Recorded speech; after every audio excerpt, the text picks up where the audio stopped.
Have you ever tried to hold in a sneeze just to be polite? Well, you might want to stop doing that. Immediately, when you sneeze, your body launches air out of your nose and mouth at up to 100 miles per hour. That's like a mini hurricane exploding from your face. So what happens if you block that force? That pressure has to go somewhere. And spoiler alert, it goes inward.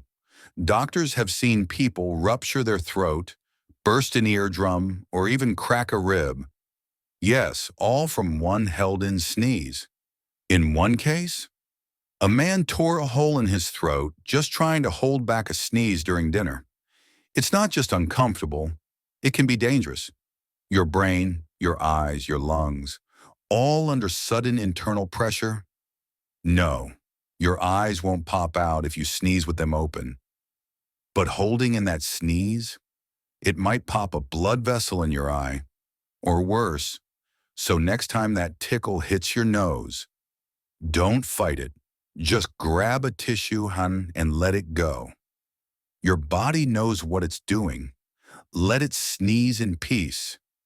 Curious what else your body's hiding from you? Subscribe to unlock more bizarre truths every single week. Trust me, your brain will thank you.